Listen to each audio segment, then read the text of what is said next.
We're back. This time we're taking a look at the Borg Collective Month 3 OP. First thing up here is the resource. This is what you get as a participation prize just for going. This time we have the officer cards, and we'll get right in and take a look. Here we have our officer card resource reference card. Explains how they work. Players receive a set of 4 officer cards and may choose any number of them to use during the tournament. Each officer card costs 3 SP to deploy to your fleet. Officer cards assigned to one or more of your crew upgrades. When assigning these cards, be sure to stack the officer card beneath the crew upgrade so that the lower half of the officer card is visible. You may assign up to 2 officer cards to any crewman. Officer cards add bonus text-based abilities to upgrade slots to the assigned crewman and or his ship. Players may use the bonus text-based abilities in addition to the crew's normal text, if applicable, during the battle. And 4, the first officer card has a elite talent icon on the bottom of the card. This allows the first officer on the ship to take 1 elite talent upgrade as though he were a captain. This upgrade's in addition to any normal upgrades that your captain can field.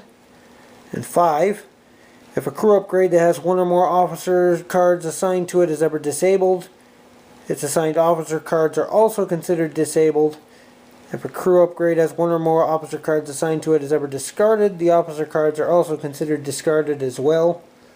If the first officer is ever discarded, his elite talent is also discarded.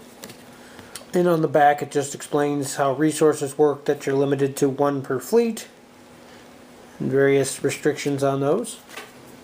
So for our officer cards, we have a first officer, tactical officer, operations officer, and science officer. First up we have our first officer card. It has a captain skill of 4, 1 elite talent for 3 points. Whenever you perform a battle station, scan, or evasive action, you may place 2 tokens of the appropriate type beside your ship instead of 1. If you do so, place an auxiliary powered token beside your ship.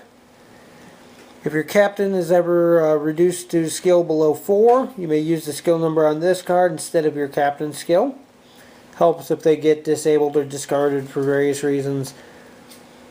Having the double tokens is kind of nice. At the cost of an auxiliary is kind of iffy, but depending on what ship you're flying and how you're using them, you may be able to clear those out just as fast, or even be on like the TOS Enterprise that ignores them anyway. Definitely an interesting card there. Next up we have Tactical Officer for 3 points. Add 1 weapon upgrade slot to your upgrade bar.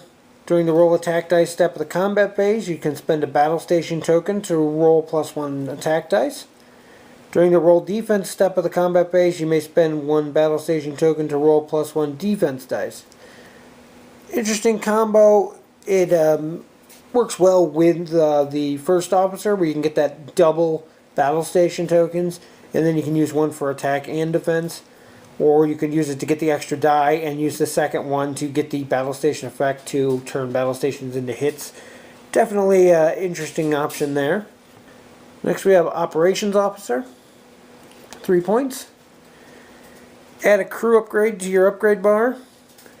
During the modify attack dice step of the combat phase, you may choose 1 of your attack dice and re-roll that die twice. During the modified defense step of the combat phase, you may choose 1 of your defense dice and re-roll that twice.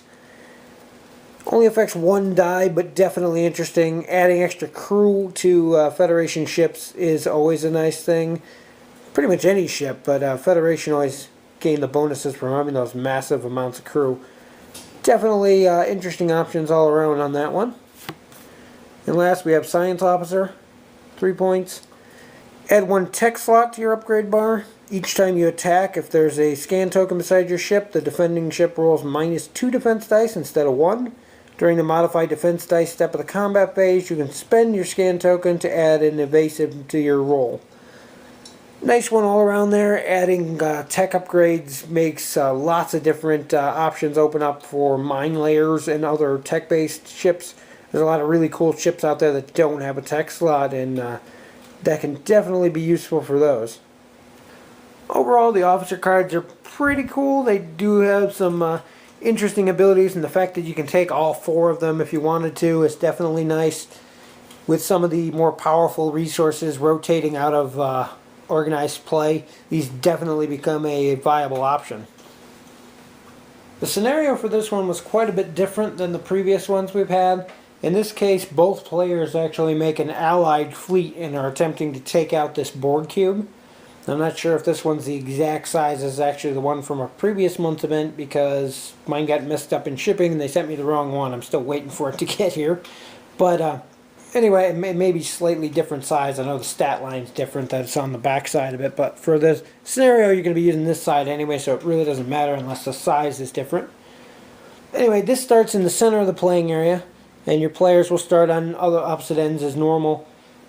They are not allowed to attack each other or use any upgrades that affect each other's ship, hull, shields, upgrades, and whatnot. You're basically working together to destroy this. The higher ranked of the two players gains this Borg token. It's a control token, and at the end of each turn you're going to give this to the opposing player. During the activation phase, the player who's in control of this is going to move the cube. It's either a 1, 2, or 3 straight, and it goes on these little notches here on the sides. It has to move towards the opposing player's ship and can't move off of the board. If it runs into a ship that has a hull value of 7 or less, which honestly is pretty hard to find, it's going to do 2 damage, and that ship loses its action phase for the turn. The part that gets really disgusting here is that during the combat phase, the player that's in control of the cube is going to fire. Now it gets a choice of how you want to do it. You can fire 1 12-die attack, 2 7-die attacks, or 3 5-die attacks.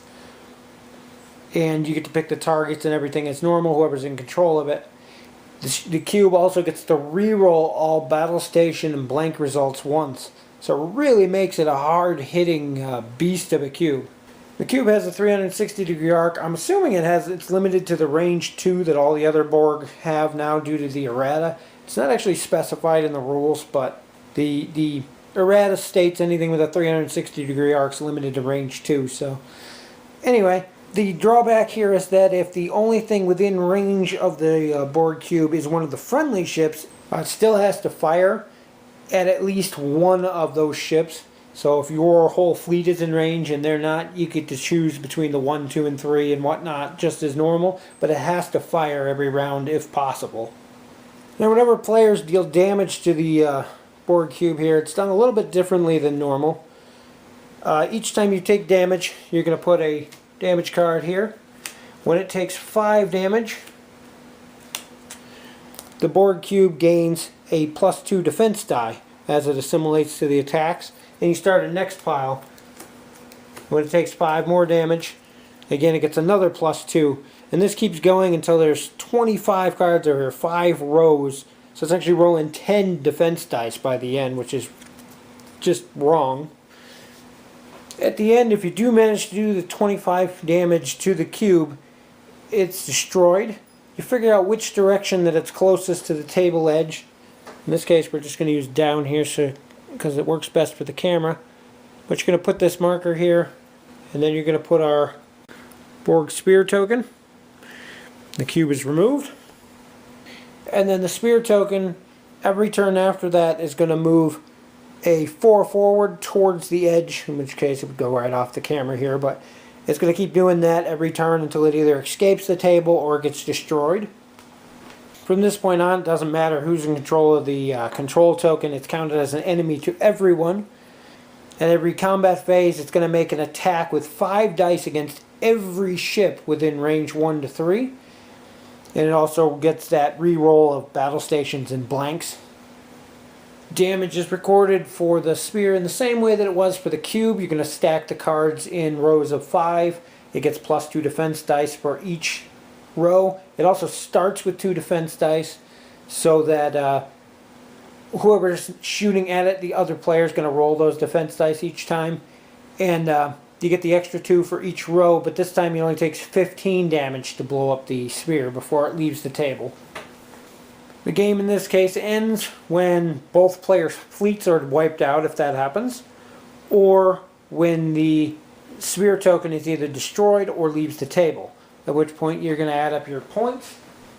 At the end, destroying the cube is worth 40 fleet points, destroying the Sphere is worth 40 fleet points, The player who destroys the Sphere and the Cube also gains an additional 20 fleet points for each of their ships that were destroyed by the Cube or the Sphere respectively at the time they destroyed it. So if this blows up one of your ships and then you blow it up, you're going to get 40 points for blowing this up and another 20 for your ship that died.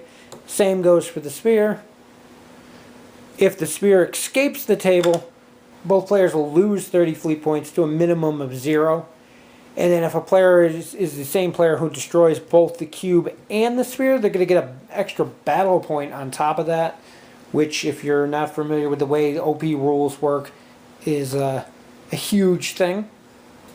Definitely an interesting scenario. I like the fact that it's a little bit different than everything we've had in the past. The fact that it has that co-op element to it is definitely interesting. For winning the Borg Collective Month 3 OP, your prize is going to be the USS Stargazer. I did a video a while back on that one, so if you want more on that, check that out. Then for winning the overall Borg Collective event, this is the end of a 3-month-long OP event. You're going to get the Assimilated Target Prime. Basically, it's the Assimilated Enterprise D from one episode of Enterprise. I can't remember the name of it, but it's where Worf was jumping back and forth through different dimensions and timelines. It's an interesting ship. Did a video for that a little while ago, so take a look at that and check it out if you're interested. Anyway, that's it for this one, and we'll see you in the next video.